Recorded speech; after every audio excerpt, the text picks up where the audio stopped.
pero desde dos trincheras, desde dos ámbitos, desde la parte empresarial como la parte familiar. Y hoy tenemos a una persona muy especial, de lo cual me gustaría en un momento presentar y haciendo esta pregunta. ¿Por qué, díganme, cuántos líderes brillan en la oficina, pero hacen sombra en su propia casa? Hoy lo vamos a poner sobre la mesa y esta parte nos va a ayudar a contestarla a nuestro querido amigo, coach, director de una fundación, de lo cual él es con certificado en la Secretaría de Trabajo y Previsión Social, coach internacional, Jesús Martínez. Bienvenido, amigo, ¿cómo estás? Muchísimas gracias, mi querido Osman. Muy, muy bien. Bendecido. Benita noche para todos. ¿Cómo estás? Bien, bien, mira, aquí. Y me gustaría esta gran parte, ¿no? Del liderazgo de Jesús, con que pues, todos conocemos a Jesús, ¿no? Jesús, Jesús de Nazaret, el Hijo de Dios, Dios hecho hombre. Me gustaría ver esta parte familiar, ¿no? A veces, ¿quién se lidera a uno mismo, y si no te puedes liderar a ti mismo, pues cómo piensas liderar a los demás, ¿no? Esta parte de la familia que es tan importante, donde tienes lidereas a un grupo de personas como es la familia, que es la esposa, los hijos. A veces hay otros líderes externos como los abuelos que a veces viven en ese hogar. Pero me gustaría iniciar, amigo. Jesús fue una persona que lideraba con paciencia, con compasión. ¿Por qué en las familias actuales el liderazgo se ejerce con gritos y imposición? Cuéntanos. Gracias, mi hermano. Antes de dar inicio a las preguntas, me gustaría invitar a nuestra audiencia, a nuestro público, las personas que muy amablemente se dan el tiempo de conectarse, a que si pueden prender su cámara, nos apoyen prendiendo su cámara para poder ver sus rostros, sus reacciones, si les está gustando, si les está desagradando, si están de acuerdo o si no están de acuerdo también. Para nosotros es importante poderles ver. Obviamente va a haber momento para respuestas, para preguntas. Ustedes van a poder participar. Ahorita vamos a hacer un pingback con nosotros, con algunas preguntas, para que ustedes si pueden vayan tomando nota de lo que nosotros consideramos acerca de estas preguntas. ¿Va? Les agradezco por prender su cámara. Muchas gracias. Ahora sí, dando respuesta a esta pregunta, quisimos hacer este enfoque del liderazgo de Jesús Maestro. Sí, yo me llamo Jesús Martínez. No vamos a hablar de mi liderazgo, no vamos a hablar de la forma en la que una persona lidera. Vamos a hablar de la forma en la que Jesús pudo liderar hace 2000 años y cómo lo haría de forma actual. ¿Qué es lo que haría? A ver, qué interesante sería eso, ¿no? Conforme a las problemáticas actuales, ¿qué es lo que él haría? ¿Cómo lo haría? Empezamos con la primera pregunta, hermano. ¿La puedes repetir, por favor? Por si alguien no Claro, con escuchó. mucho gusto, amigo. Pues Jesús de Nazaret, lideraba con paciencia y compasión. ¿Y por qué en las familias actuales se lidera con gritos y con imposiciones? Perfecto. Gracias, hermano. Creo y considero, ojo, esta es mi opinión personal, que el problema actual se refleja en los hogares. Desde la palabra hogar, mucha gente no se identifica con que su casa, su propiedad es un hogar.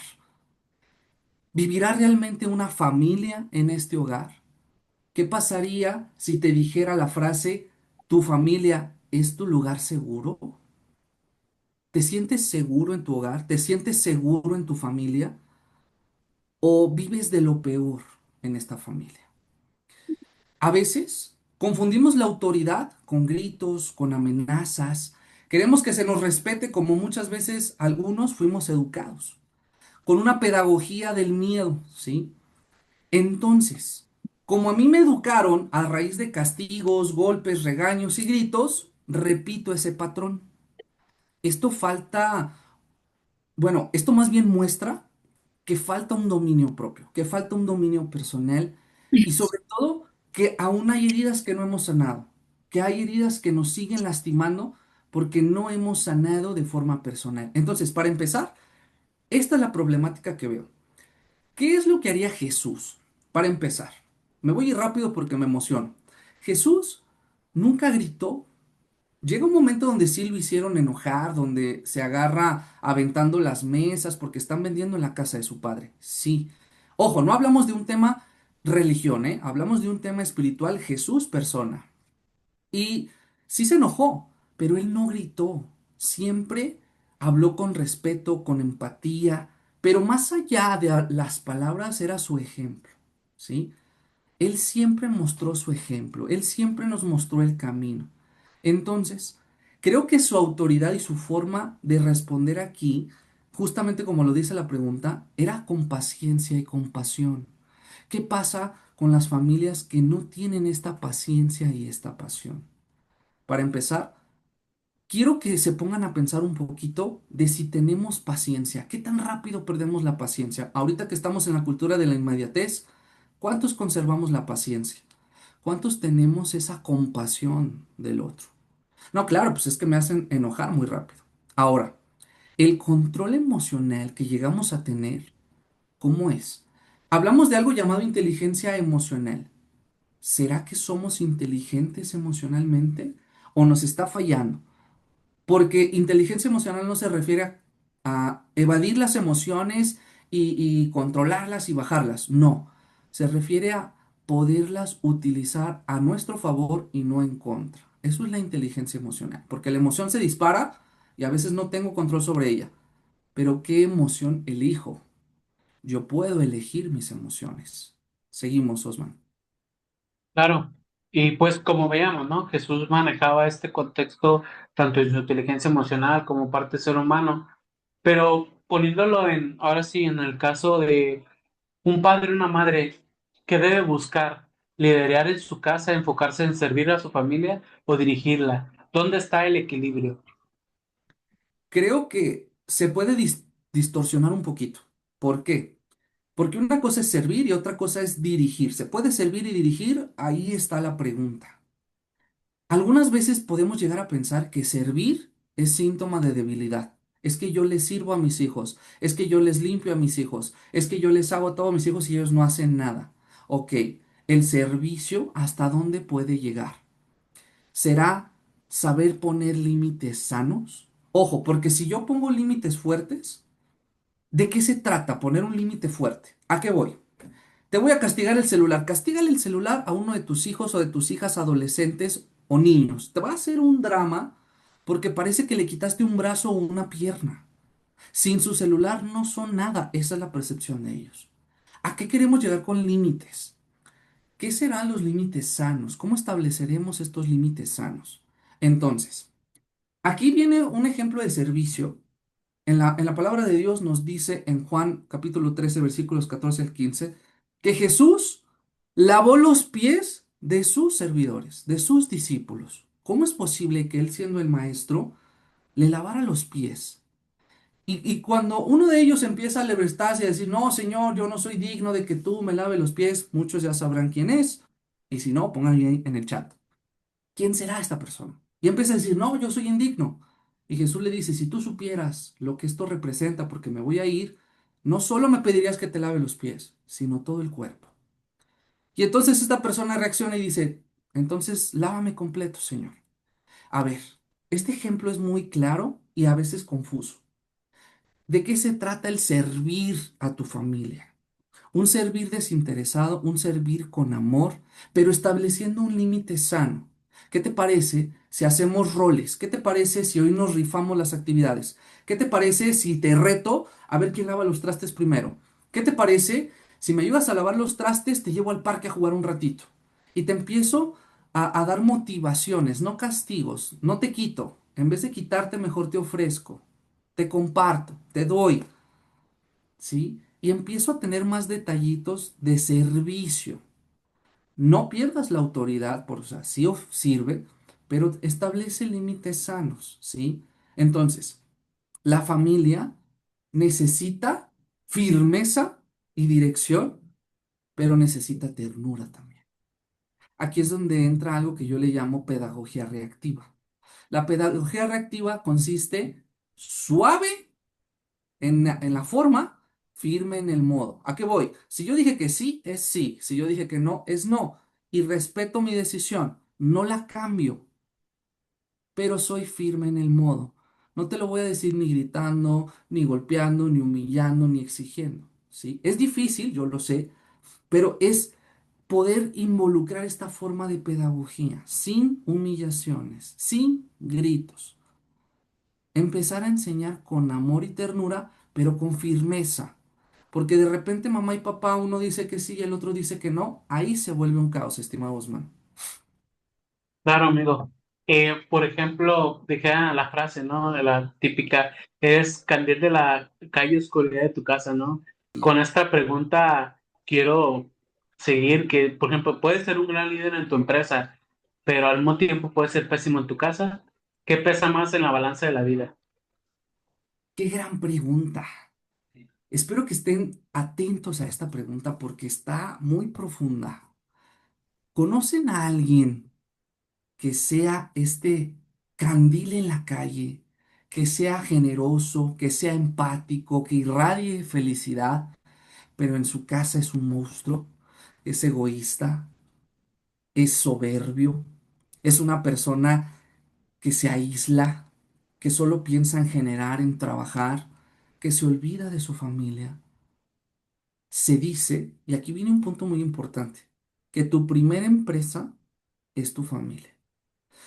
Tu empresa más importante, más fructífera y más abundante se construye en casa, en tu casa, con tus valores, con tu ejemplo, con tus enseñanzas. Porque se dice también que los hijos son el reflejo de los padres. Y oye Jesús, no es cierto, esto no es verdad. Puede ser. ¿De qué se tratará este tipo de enseñanza? ¿Sí? Quiero que aquí nos hagamos esta pregunta. A ver.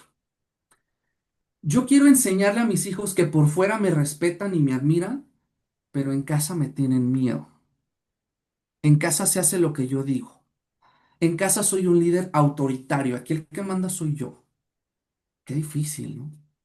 Para mamá y para papá. Ahora, el caso de madres y padres solteros o divorciados, separados, que les toca sacar una familia de forma monoparental, o sea, con solamente una figura materno paterna, y sacar adelante esto. Qué complicado es. Aquí viene algo muy importante. El primer liderazgo se mide justamente en base a lo que tú haces, porque tus hijos siguen ejemplo, no siguen tus palabras ni tus consejos, ¿eh? Qué fácil es decir fumando con el cigarro en la mano, decir a tu hijo, tú no lo hagas porque te hace daño. Tú nunca vayas a fumar porque esto te puede matar. Qué incongruencia poder llegar a ese punto. Entonces, el primer liderazgo se ejerce en tu casa, re- incluso renunciando, sí, renunciando tus propios gustos, tus propios vicios, tus propias adicciones, para que tus hijos no sigan tus pasos. Entonces, oye, ¿y Jesús qué haría en este caso? ¿Él creen que habrá sido un empresario, Jesús? ¿Creen que lo que él formó habrá sido una empresa, una institución que lleva más de 2000 años funcionando? Que todo lo que él habló se sigue repitiendo, que incluso durante cada misa sus palabras son mencionadas. ¿Será un verdadero líder? ¿Cómo fue su éxito? Y esta es pregunta para todos. ¿De qué forma él fue exitoso? Primero, en su familia, en su hogar. ¿Saben cómo? Cuando él creció con José, un carpintero, y con María, lo que era una niña casi casi cuando lo tuvo, y empezó a crecer en una familia sencilla, noble, humilde, pero él respetó su rol. Cuando él empieza a crecer, cada uno tenía su rol definido, mamá, mamá, papá, papá, hijo, hijo. A pesar de que Jesús era muy sabio, jamás humilló a sus padres, jamás les dijo, ustedes no saben, no. Jesús les dijo, mi padre y mis hermanos son los que obedecen los mandamientos de mi padre. Entonces, Jesús sabía establecer este liderazgo, pero tenía respeto hacia sus padres. No intentaba humillarlos. ¿Cuántas veces tu hijo, porque no le sabes al celular, te hace sentir mal? O a la computadora, para a lo mejor meterte a esta videollamada. Le pides ayuda a tus hijos y te contestan de malas. Ay, mamá, es bien fácil, nomás pícale aquí. ¿A alguno de ustedes le ha pasado eso? Ay, mamá, no puede ser posible. Pues si nomás tienes que prender la cámara, no puede ser que no sepas prender la cámara. Perdón.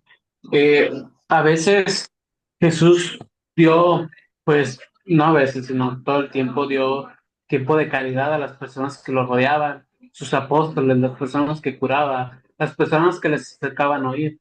Pero a veces uno como en la vida da tiempo de calidad, no nomás a la parte empresarial, a otras cosas que no son a lo mejor relevantes y a los hijos les damos migajas en este tiempo, ¿no? ¿Por qué los líderes hacen eso? De que dan tiempo, prioridad a otras cosas, a la empresa y a veces a la familia, como que el tiempo que me sobra, me sobró medio día del domingo, ¿no? Va, y ahí va. Entonces, ¿por qué? ¿Por qué, amigo? ¿Por qué? Gracias. Esta pregunta es muy importante y sobre todo vamos a partir desde la plática que tuvimos tú y yo justo hoy en la mañana. Platicaba con Osman una situación en la que su enfoque principal actualmente es generar dinero. Tiempo atrás era sanar su relación. Tiempo atrás buscar la espiritualidad y así, ¿no? Diferentes enfoques. El detalle es cuando descuidas las otras áreas.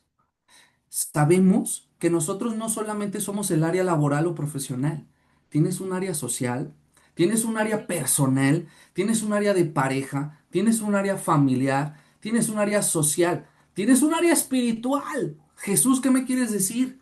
O sea, ¿cómo me voy a partir en 7 partes? Es imposible, Jesús.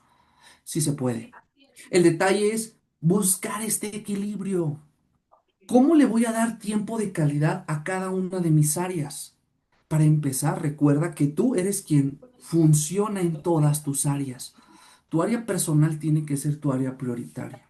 Entonces, si le quiero dedicar tiempo de calidad a mis hijos, primero te pregunto, ¿te dedicas tiempo de calidad a ti, a tu persona?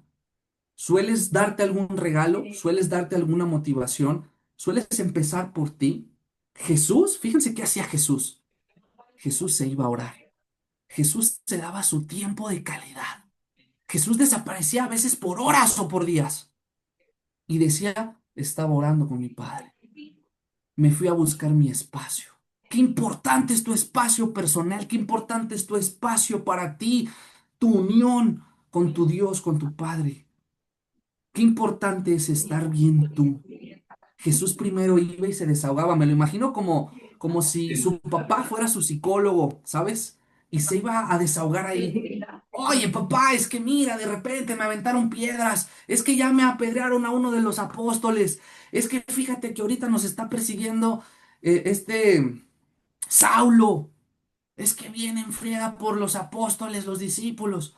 No, papá, es que, o sea, aparta de mí este cáliz. ¿Sí sabes? Quiero imaginar que Jesús se daba ahí sus pláticas con papá Dios. Y qué bonito era este momento de intimidad. Entonces, mi invitación es a que aprendas que no solo eres un área. Dentro de tu persona hay varias áreas. ¿Cuál de tus áreas has descuidado más? A lo mejor tu área familiar, a lo mejor tu área social, tu área espiritual. ¿Cómo estás en tus áreas? Te invito a que hagas un análisis profundo, real, y te califiques del 1 al 10. ¿Cómo estás en cada una de tus áreas? Esto yo lo trabajo en sesiones de coaching personalizadas en las que les pongo a hacer este trabajo, este ejercicio, porque es una pausa, es un estate quieto para volver a partir, ¿sí? Para seguir. Seguimos, estimados man. Ok, amigo. Los líderes a veces pueden ser autoritarios, pero sabemos que un líder puede también decidir acciones en su familia que no tengas que tomar en cuenta todo, sino realmente reaccionar, ¿no? Entonces me gustaría compartirte o que tú nos compartieras, ¿puede un hogar funcionar como un equipo de liderazgo compartido o siempre debe de haber una cabeza? Jesús estableció que desde que él estaba, insisto, él respetaba la figura de su papá. Cuando su papá vivía, cuando José vivía, Jesús respetaba la figura de autoridad de su papá. Se dice que el hombre es cabeza de familia, ¿sí? Esto se ha manejado desde el Antiguo Testamento. El hombre, el varón, como cabeza de familia, es quien toma decisiones, es quien carga el desarrollo económico. Qué machista Jesús. No, no, no, no, no, no nos desvirtuemos de este tema. No, no. El hombre varón como figura de soporte, de fuerza, no de autoridad, ni de dominio, ni de humillación, porque aquí nos desvirtuamos, ¿sí? Nos vamos a un tema machista. Nos vamos a un tema de dar la casta, de salir adelante, de respaldar, porque el hombre es la figura fuerte.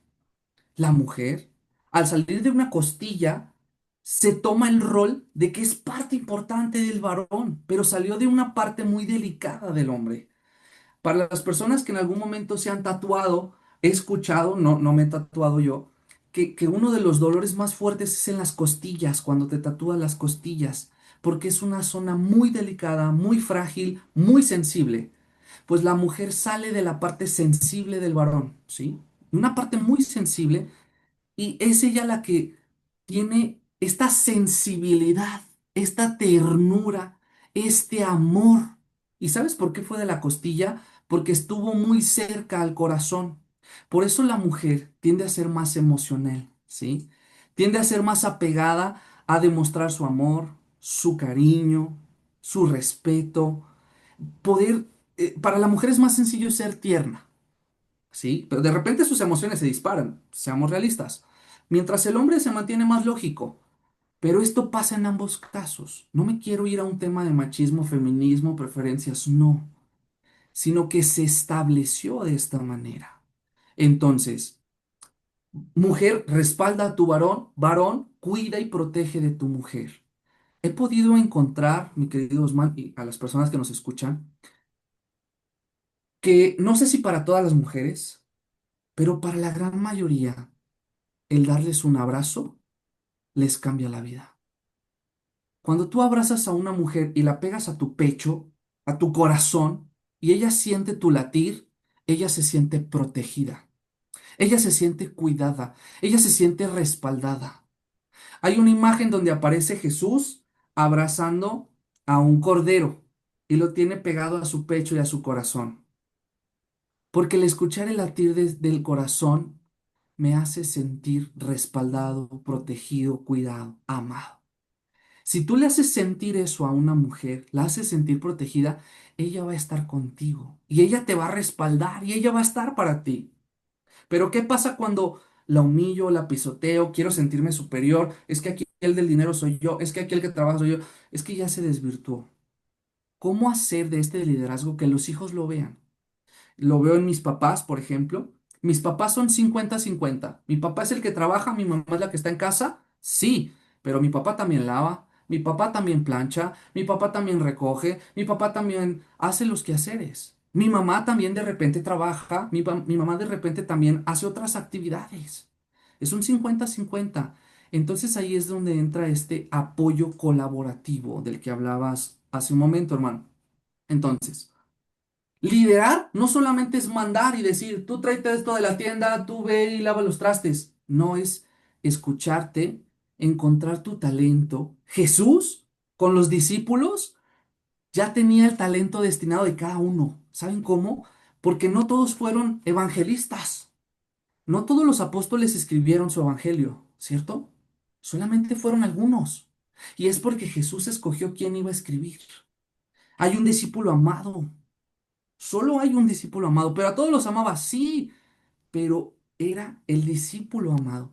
Jesús se enfocaba en las habilidades, talentos de cada uno de ellos. Tú en tu familia, con tus miembros de tu familia, tus hijos, tus hermanos, tus padres, ¿qué talento tiene cada uno? ¿Cómo podemos servir todos en conjunto para alcanzar una común ión, una comunión? Una comunidad, formemos en común un objetivo, juntos hagámoslo, juntos logrémoslo. Y entonces ya cierro aquí, hermano, porque me emociono. Seguimos. No, hermanito, tus aportaciones han sido muy buenas, la verdad. Me gustaría cerrar este primer blog con ¿qué te quedas, hermano? La parte Jesús liderando a la familia. Ay, qué gran tema, es que me encanta Jesús como líder, como maestro, como rey, como Salvador. O sea, ¿qué decimos de Jesús? Jesús fue el mayor ejemplo. No hablo de tema religión, hablo de tema humano. Fue un maestro en todas las áreas. Para mí Jesús es un ejemplo increíble a seguir. de escucha, de empatía, de liderazgo, de autoridad, de dominio. Uy, no se diga cuando hablaba. O sea, él te podía hablar a multitudes, imagínate, sin micrófono. Él no andaba con sus micrófonos bien profesional, con sus diapositivas. Imagínatelo ahorita. Si era un maestro de ese entonces, ¿qué no sería ahorita el compa? Si predicó a todo el mundo en ese entonces, ¿qué no hubiera logrado hoy? ¿Sabes? Entonces, Jesús como ejemplo de todo en la vida, Él es el gran maestro. Yo me quedo con eso. Es mi maestro. Muchas gracias también, Jesús. Y pues cierro con esta parte, ¿no? Pues Jesús como líder fue una persona muy ejemplar, fue una persona que nos enseña mucho y sobre todo, pues a saber cómo hay un libro que se llama Cómo liderar como Jesús, de lo cual, pues ahí te dice cómo Jesús llevó todo su proceso. Y como comercial, ¿no? Les recomiendo la serie de Chosen, Los Elegidos, está en Netflix. Como vean la parte humana de Jesús, de cómo, pues, él también lloró, también se enojó, también se rió, también bailó, también estuvo, pues festejando hasta la parte donde lo traicionan. Entonces, con esta parte cierro el primer blog, la parte familiar, y pues gracias a nuestros patrocinadores, Urbantop, Plenia y masajes terapéuticos, que si no hubiera sido posible todo esto. Entonces, vamos a la segunda parte, que es ahora la otra parte, la parte empresarial. La otra parte empresarial, el libro, bueno, con todo rápido, el libro se llama ¿Cómo liderar como Jesús? ¿Cómo ser líder como Jesús? Y pues vamos a esta segunda parte, donde pues me gustaría darle las gracias a Jesús por su intervención. Nos vemos en un ratito, hermanito. Pues ahora me gustaría presentarles a otro amigo, se llama Martín Estada, que lo tenemos aquí. Amigo, ¿cómo estás? Él es filósofo, él es presidente de la UCE en Durango, de los jóvenes, y sobre todo una persona que le gusta ser una luz y servir a su comunidad.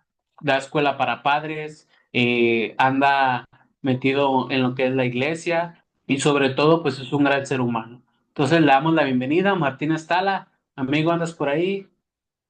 Aquí estoy. ¿Qué tal, Osman? ¿Cómo estás? Mucho gusto. Saludos a todos. Gracias. Pues bueno, vamos a dar este comienzo, amigo. Jesús en una empresa. ¿Cómo lo ves? Pues si es la primera pregunta, lo veo como algo ideal. Si fuera afirmación, no como pregunta. No, pues, claro, claro, la verdad. Y como un líder empresarial debe de imitar la humildad de Jesús, como un líder más bien debe de imitar la humildad de Jesús, incluso si eso lo hace ver débil frente a competidores. Fíjate que si lo hablamos de manera empresarial, Jesús era un gran líder, hizo una empresa que si la vemos de manera empresarial ha estado pasando en generaciones, que es muy difícil que una empresa pase a la segunda, tercera, cuarta generación. Y es una empresa que duró más de 2000 años, o está durando más de 2000 años. En la parte empresarial, Jesús tenía una metodología de empresario, si lo vemos así, como una empresa, como una organización. Jesús tenía un tipo de liderazgo que actualmente le llamamos liderazgo servicial, ¿no? ¿En qué consiste el liderazgo servicial? Son diferentes fases, ¿no? El liderazgo servicial número uno empieza con la parte del servicio, no de la imposición, pero no un servicialismo ni paternalismo, ¿no? O sea, es muy diferente servir que ser paternal. Es decir, es muy diferente dar el pescado a enseñar a pescar, ¿no? Jesús no daba el pescado, Jesús enseñaba a pescar a sus discípulos. Y es esta analogía de lancen las redes, ¿no? De los hombres, los pescados ya no serán peces, sino los hombres, ¿no? Entonces, una actitud de Jesús era el servicio, era la primera. La segunda es la parte justamente de que Jesús se ponía al centro, hacía comunidad, ¿no? Jesús hacía familia dentro de la empresa. Los 12 apóstoles, el número 12 de términos bíblicos significa cimientos. ¿no? El número 3 significa plenitud, el número 7 significa perfección, ¿no? Pero el número 12, que son las 12 tribus de Israel, o los 12 apóstoles, justo platicaba con una persona y me decía, oye, ¿por qué no eligió 15? ¿Por qué no a 10? Digo, porque el número 12 tiene un simbolismo. Era los cimientos, ¿no? Entonces Jesús empezaba a hacer familia a esos 12, ¿no? Y cuando Jesús ya sabía que iba a partir, los mandaba de dos en dos. Y me regreso un poquito a la pregunta. ¿Es necesario que Jesús esté como un líder dentro de las empresas, ¿no? Como un modelo? En las empresas muchas veces se toma a modelos como de empresarios famosos, de que tuvieron mucho resultado, pero cuando se toma un modelo de Jesús en la empresa, cambia toda la perspectiva no solamente del empresario, sino de los colaboradores, ¿no? Hay una, hay una figura muy bonita que me gusta y ustedes han probado, son los Ferrero Rocher, ¿no? Los chocolates, que no surge como empresa, surge como una devoción. Es decir, surge con la devoción de la Virgen de Lourdes. El empresario, dándole este amor a la Virgen de Lourdes, hizo los Ferrero Rocher, ¿no? Los Ferrero Rocher, si ustedes buscan la información, Rochelle es la cueva donde la Virgen de Lourdes apareció, ¿no? Lo rocoso, si ve, ya es un círculo como con rocas, ¿no? Significa la cueva. Y la pasita que viene adentro, la avellana, significa la Virgen, ¿no? Entonces, ese es darle un propósito a la empresa. Muchas veces en la empresa no tenemos propósitos o simplemente el propósito es generar, pero no generar un propósito en la empresa, ¿no? No sé si me expliqué. La verdad, amigo, qué interesante historia, yo no sabía eso. Digo, hay que leer un poquito más, ¿no? Pero qué buen dato y de lo cual, como comentaba, ¿no? Servir y poner a Dios, a Jesús en el centro de las empresas es algo que se debería de hacer porque Él es el más grande socio y sabemos que si lo pones a Él como socio, pues nada te va a faltar, ¿no? Ya bien dice la Biblia, ¿no? Pídeme que yo te daré. Entonces, por ejemplo, retomando el comentario que hacía Jesús hace un ratito, Jesús Martínez, de lavatorio de pies, ¿no? De cuando Jesús lava los pies a sus apóstoles en la era moderna que estamos viviendo. ¿Qué significará lavar los pies a los colaboradores en las empresas y quién está dispuesto a hacerlo? Primero es cómo se reflejaría en la época actual y quién estaría dispuesto a hacerlo, ¿no? Fíjate, la Biblia nos dice que Jesús en la última cena lavó los pies a sus discípulos. Antiguamente los únicos que podían lavar los pies eran los sirvientes. Como las personas vivían en el desierto y traían unas sandalias o andaban descalzos, pero los que tenían dinero andaban con sandalias, ¿no? Eh, Al llegar, como pisaban mucho la arena caliente, cuando llegaban a su casa, pues los pies los tenían súper calientes. La manera de refrescar el cuerpo, pues es limpiándolos. Los únicos que lo hacían eran los sirvientes, les quitaban las sandalias y lavaban los pies para refrescar a las personas. Cuando Jesús hace ese signo, vemos que lo primero que hace es se levanta y se quita la túnica, ¿no? O el manto. Quitarse el manto para los judíos era un significado de poder, ¿no? Es decir, se quita el poder para después servir y le lava a sus discípulos los pies. El significado es meramente de liderazgo servicial. Jesús sabía que su pedagogía era decir cómo se hacía, pero primero hacerlo. Si se fijan, siempre Jesús lo hacía y después decía cómo hacerlo. Creo que en nuestra actualidad hacemos lo contrario, solamente decimos cómo hacerlo y nunca lo hacemos. Entonces Jesús lo decía, perdón, lo hacía y después lo hacía para que lo repitieran. En la parte de liderazgo servicial actualmente, yo lo veo en las empresas, es un factor diferencial, no solamente de los líderes de empresa, sino de todos los colaboradores que formamos la empresa, ¿no? Una empresa es un cuerpo. Si todos los miembros del cuerpo no vamos hacia la misma dirección, sería un fenómeno el cuerpo, ¿no? Es decir, como si un pie caminara hacia adelante y el otro caminara hacia atrás, ¿no? Como si la mano caminara una hacia adelante para tomar algo y la mente dijera que la otra. Si la cabeza siempre estuviera a un lado y el cuerpo hacia el otro. En la parte del servicio es un factor primordial en el siglo XXI. Los colaboradores muchas veces o los líderes de empresa nos cuesta servir. Decía un familiar cercano, tú siempre que sirvas el servicio te va a abrir puertas. Una persona comedida, una persona que sirve, donde quiera cabe. Una persona ociosa, que roba, sin ganas de hacer nada, donde quiera estorba. Es decir, la parte del servicio se está viendo como si perdiéramos el poder, pero realmente Jesús se quitó su poder, es decir, su autoridad, y se puso al pie de los otros. Muchas veces en las empresas eso cuesta muchísimo, ponerse al pie del otro o a los pies de los otros, porque creemos que nos pisotean, que nos pueden hacer menos, pero en eso consiste el servicio, en saber que nadie te hace menos, que realmente te haces más al servicio. Yo conocí una persona en una empresa que era el cuate que todos querían estar junto con esa persona y querían platicar con esa persona.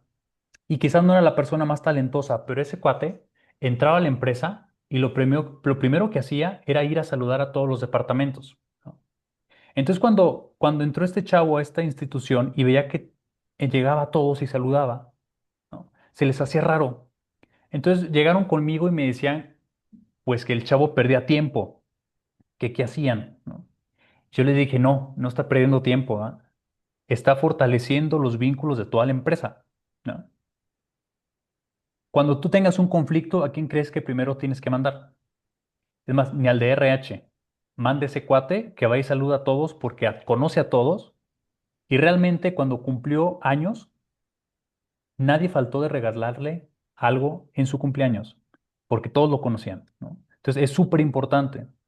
El servicio realmente es un factor diferencial en las empresas. Una empresa que sirve es una empresa que tiene éxito. Interesante. A veces el servir trae mejores cosas que hacer tu propia autoridad, ¿no? Yo lo veo mucho en aquí en Plenia, en esta empresa que es parte de servir. Y créeme que por estar sirviendo, la vibra llama, la energía, sí, y sobre todo, pues generas esa empatía hacia los demás. Y como lo comentaba, ¿no? Ese chico saludaba a todos y a lo mejor, ay, este viene a distraernos, ¿no? Lo pones de esa parte, ¿no? Pero en realidad estaba haciendo algo que si le llegaba a pasar algo, todos lo iban a apoyar, porque sabían que él era, puedo decir que el solecito de la empresa, ¿no? Me gustaría ser realista y hablar del amor al prójimo cuando en los negocios lo que manda es la rentabilidad y la competencia feroz. ¿Qué puedes opinar sobre eso, amigo? Mira, muchas veces en las empresas que la empresa realmente tiene que ser rentable, pero una empresa donde no tenga valores no es rentable. Puede durar, puede ser exitosa, pero no va a ser duradera o rentable, ¿no? En México, según estudios del año 2023-22, una de las generadoras de empleo más grande del mundo, perdón, de México, la quinta, es el narcotráfico, ¿no? Entonces puede ser el narcotráfico es el número 5 que genera más empleos en México, ¿no? Es decir, no genera bien, pero sí genera utilidades, ¿me explico? No genera amor, pero sí genera dinero. Entonces, hay dos cosas. La empresa puede generar mucho dinero, pero no puede generar mucho bien, ¿no? Ni para los colaboradores, ni para el dueño de la empresa. ¿En qué consiste? Cuando veo algunas empresas y les digo, bueno, ¿ustedes quieren generar dinero? Bueno, cuando se quiere generar dinero, no importa si aplastas a las personas, ¿no? Es más, hasta en Claro, departamentos. Si tú quieres llegar a la meta, no importa que aplastes al otro departamento, tú llegas a lo tuyo y no me importa que haga el pase al otro, ¿no? Pero cuando se tiene una visión que meramente la empresa no es únicamente, que sí es primordial, pero no es únicamente generadora de empleos, sino que es una extensión de la vida del ser humano. Ojo, en 1891, el Papa León XIII, en la encíclica Rerum Novarum, cuando estaba Europa revolucionando, en la segunda revolución muy fuerte de la revolución industrial, él veía que las empresas eran con una utilidad enorme, la calidad de las empresas subía y la calidad del colaborador bajaba, ¿no? Entonces él decía, esto es una injusticia social, ¿no? Es decir, si a la empresa le va bien, al colaborador le tiene que ir bien, ¿no? Empieza él, por ejemplo, él es el iniciador formal de los sindicatos a nivel mundial, ¿no? Él dio la pausa para que los sindicatos empezaran a unirse. Él dio que la integridad y la dignidad de la persona humana tenía que estar dentro de la empresa. Es decir, muchas veces dejamos toda la responsabilidad al dueño de la empresa, pero cuando somos colaboradores o cuando estamos de líderes de un equipo, nosotros somos los que hacemos la vida difícil a las personas. No sé si vieron este caso de la persona en no sé en qué estado que le echaron algo a la bebida, ¿no? Porque ya era un bullying constante, no recuerdo dónde fue, ¿no? Entonces, imagínate el dolor de la familia en un lugar donde realmente deberíamos estar protegidos, porque es una extensión de nuestra vida, la empresa. Duramos 8 horas de nuestra vida o quizás más dentro de un trabajo. Entonces le estamos regalando vida al trabajo, ¿no? Por lo tanto, el trabajo tiene que dignificarnos. Por lo tanto, no meramente la empresa tiene que ser utilitaria, también tiene que ver sobre el sentido humano, ¿no? Para que las personas sean dignas. Sí, claro. Y sobre todo, como comentaba, ¿no? El Papa León empezó a ver tantas cosas de los cuales, pues, ya sabemos, ¿no? La doctrina social de la Iglesia, donde, pues, más que nada es parte de valores, y ya lo conocemos, ¿no? Como los valores, cómo generan rentabilidad. Y me gustaría pasar a esta pregunta, como, ¿cómo se traduce el sacrificio en el mundo empresarial? ¿Renunciar a utilidades para cuidar a la gente o será visto como una mala gestión? Fíjate que cuando se tiene por encima las personas, no es un sacrificio de las utilidades, ¿no? Es decir, si tenemos algún negocio o si queremos emprender algo, lo principal es el centro, la persona, ¿no? Muchas empresas dirán que no, pero realmente cuando pones al centro a las personas, la empresa tiene otro giro. Y cuando pones a Dios dentro de la empresa tiene otro giro. Hay una organización que se llama Dios en el Trabajo, que lo que hace realmente es introducir y permear a Dios en las empresas, ¿no? Tienen capillas de oración, el padre va a misa, hay confesiones constantes, aunque sean de otra religión, respetan la religión y realmente no pueden ir si no quieren, pero han visto estas empresas que cuando meten a Dios las utilidades suben. O sea, al grado de que compañías grandes como Coca-Cola y otras han preguntado cuál es la metodología que en cierto tiempo suben muchísimo. Empresas que les duran muchísimos años para subir ese nivel, ¿no? Únicamente la receta es Dios. O sea, no hay otra receta. Porque cuando metes a Dios, empieza a cambiar cómo se percibe y se trata a las personas. Cuando metes a Dios dentro de tu empresa o de tu emprendimiento, la visión cambia, ¿no? Entonces las personas son el mayor valor que tienen. Realmente, si viéramos que en las empresas el mayor valor que tenemos no es la utilidad, sino las personas, empezaría a cambiar todo. Eso en griego se le llama metanoia. Metanoia significa cambio radical de pensamiento, ¿no? Ejemplo, si tú trabajas meramente para tener algo, económicamente pues lo vas a tener. Pero si haces una metanoia y haces el mismo acto de trabajar, pero para mantener una familia, ¿no? El sentido cambia. Esa es la metanoia. Si tú vas a tu trabajo meramente como una actividad donde tienes que redituar, que es válido, pues simplemente lo ves para eso, ¿verdad? Entonces, creo que en la empresa, o si aquí hay empresarios o personas que les gustaría emprender, y si somos parte del cuerpo, que somos los colaboradores, creo que tenemos que ver eso, ¿no? Porque dice un dicho que como ves al otro es como lo vas a tratar. Cierto. Tienes toda la razón, hermano. Y para concluir, me gustaría cerrar con estas dos preguntas. Sabemos que Jesús formó líderes eventualmente que lo superaron en alcance. Obviamente, hablando de, pues llegaron a más personas, ¿no? Llegaron más personas, como por ejemplo Pablo. ¿Cuántos líderes de hoy realmente están dispuestos a formar sucesores que lo superen? Y sobre todo, el CEO. ¿Qué pesa más en el SEO? ¿La estrategia o el carácter? ¿Y qué pesaría si ponemos el carácter primero? Mira, en la parte de la capacitación, que es el rubro donde yo estoy, ¿no? Capacitación empresarial. Nos cuesta muchísimo porque está la premisa de que si lo capacito bien, luego se me va, ¿no? Es decir, le invertí en capacitación, sabe algo y se va. Y yo les digo, bueno, si vamos con esa premisa, por lo tanto, pues no eduques a tus hijos porque se te van, ¿no? Si vamos con esa premisa, pues entonces estás haciendo algo súper mal. La empresa, como le decía, no solamente es generadora de empleo y de riqueza, sino que también es una extensión de la plenitud del ser humano. Es decir, cuando capacitas a una persona, no es meramente con el miedo de que se vaya, sino que tú tienes en tu mentalidad que estás ayudando a que esa persona sea plena, ¿me explico? Es decir, cuando le ayudas a una persona que mediante su trabajo, no sé si han visto este testimonio del de Mazapán, ¿no? A mí me tocó, por ejemplo, el de Mazapán decía que sus colegas le decían, oye, ¿por qué? Porque Mazapán todavía lo hacen muy manual todos los procesos, ¿no? Entonces decían, oye, ¿por qué no despides, automatizas todo y entonces tienes más rentabilidad, te ahorras ciertos sueldos y produces más? Y dice el dueño de Mazapán, dice, cuando una persona, una señora ya grande, se arrimó conmigo y me dijo, oiga, quiero agradecerle porque la semana pasada se graduó mi hijo de ingeniero y fue gracias a este trabajo que yo lo pude sostener.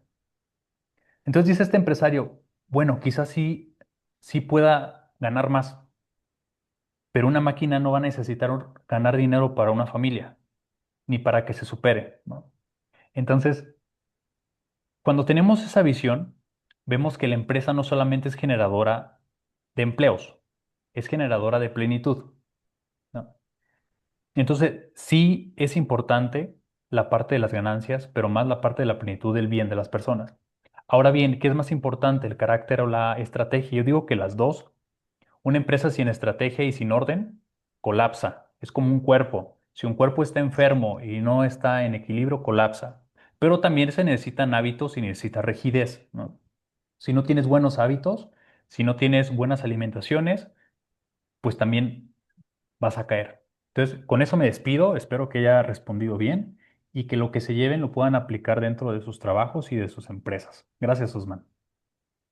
Gracias, amigo, la verdad, grande aportación. Y me gustaría pasar a la sección de preguntas y respuestas. Alguien que, un comentario, un saludo, un jitomatazo, lo que gusten. Micrófonos abiertos. Y también pueden mandar sus preguntas por chat, ¿eh? No tanto, no tanto, no se nos peleen, no se amontonen. Uno por uno, una por una, tranquilos. A ver, aquí Leo Bueno, quiere. A ver, dale, hermano, con Leo. Y muy buenas noches a todos, gracias.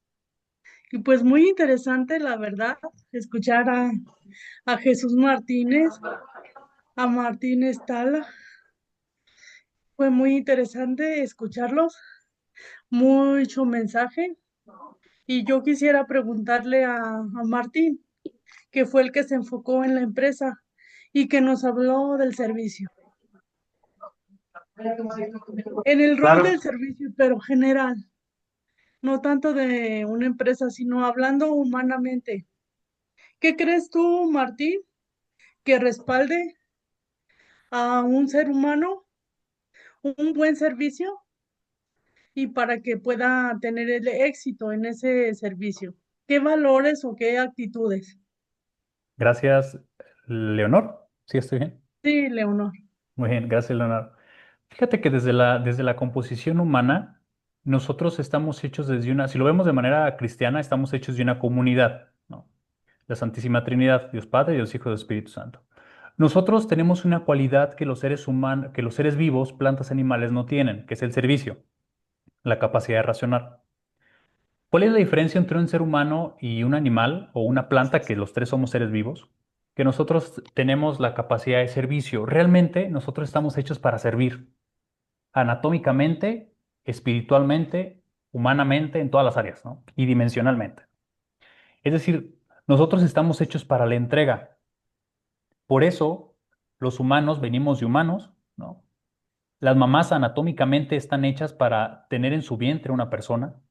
Y lo que más nos respalda en el servicio es que, filosóficamente hablando, estamos hechos para el encuentro con el otro, ¿no? Es decir, muchas cosas no pueden existir si no la hago con otro. Ejemplo, no existe papá si no existe hijo.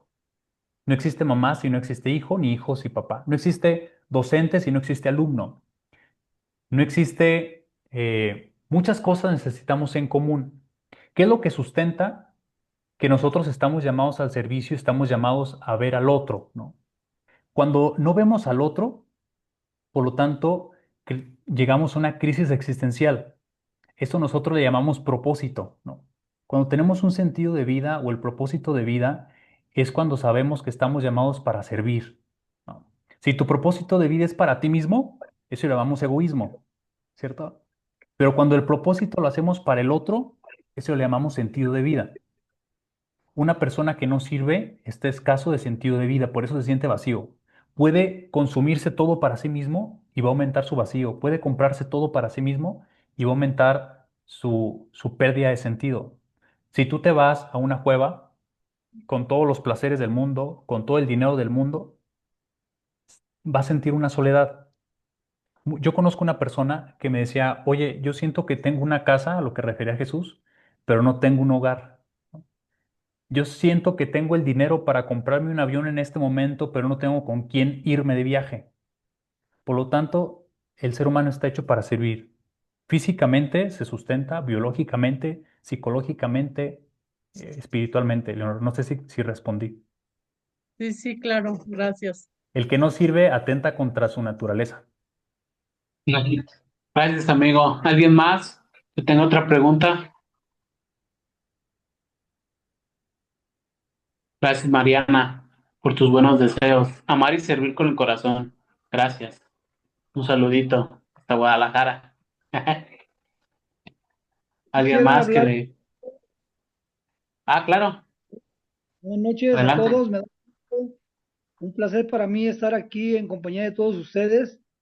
Qué buena enseñanza de los tres expositores, como es Jesús Martínez, mi maestro de hablar en público.